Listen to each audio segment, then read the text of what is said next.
കല്യാണം കഴിച്ചു എന്ന് പറഞ്ഞു. ഈ വികാരങ്ങൾ അടക്കി പിടിക്കാൻ പറ്റാത്തതുകൊണ്ടാണ് ഷാജിദ രണ്ടാമതൊരു വിവാഹം കഴിച്ചതെന്ന് പറഞ്ഞത്. വികാരം അടക്കി പിടിക്കാത്തതെന്നല്ല, എനിക്കിപ്പോ ഒരു 10-32 വയസ്സായിട്ടുള്ളൂ. മനുഷ്യനാണ്.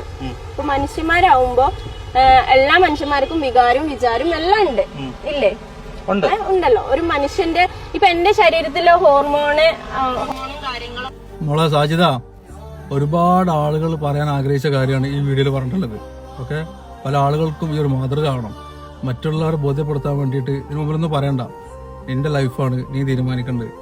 ഭർത്താവ് മരണപ്പെട്ടാലും ശരി, ഭാര്യ മരണപ്പെട്ടാലും അവർക്ക് കൊടുക്കാൻ പറ്റിയിട്ടുള്ള ഏറ്റവും വലിയ ഗിഫ്റ്റ്, സമ്മാനം അവർക്ക് വേണ്ടി പ്രാർത്ഥന മാത്രമാണ്, അല്ലെ? അവരെ കുറിച്ച് ഓർത്തിട്ട് അല്ലെങ്കിൽ അവർക്ക് വേണ്ടിയിട്ട് നമ്മളെ ജീവിതം തയ്ക്കേണ്ട ആവശ്യമില്ല. നീ ഇതിൽ പറഞ്ഞ പോലെ തന്നെ കുട്ടികളോടൊക്കെ എത്രമാത്രം ഷെയർ ചെയ്യാൻ പറ്റുക. ഈ ഭൂമിയിൽ ഒരു ഇണ കൂടെ ഉണ്ടാവുക എന്നുള്ളത് ഒരു മനുഷ്യന്റെ ഏറ്റവും നല്ല കാര്യമാണത്. ഒരുപാട് അസുഖങ്ങൾക്കുള്ള മരുന്ന് കൂടിയാണത്. ഒരു സങ്കടം വരുമ്പോൾ ഒരാളോട് തുറന്നു പറയാൻ, ഒന്നാ തോളിൽ തല ചായച്ചിട്ടൊന്ന് മയങ്ങാൻ, അല്ലെ? എന്തെങ്കിലും പ്രതിസന്ധി ഘട്ടങ്ങളിൽ ആശ്വസിപ്പിക്കാനൊക്കെ ഭൂമിയിൽ സ്ത്രീകൾക്ക് ഒരു പുരുഷൻ വേണം. അതുപോലെ തന്നെ പുരുഷന്മാർക്ക് ഒരു സ്ത്രീയും വേണം. മറവി വന്നിട്ടുള്ള പടച്ചോൻ അനുഗ്രഹമാണ്. മരണപ്പെട്ടവരെ ഓർത്തിട്ട് എന്തിനാണ് കരുണത്? നിക്കാഹൊക്കെ നമ്മൾ പറിച്ചിട്ട് നിക്കാഹിന്റെ സമയത്ത് മരണം വരെ ഒന്നിച്ച് താമസിക്കുക എന്നുള്ളതാണ്.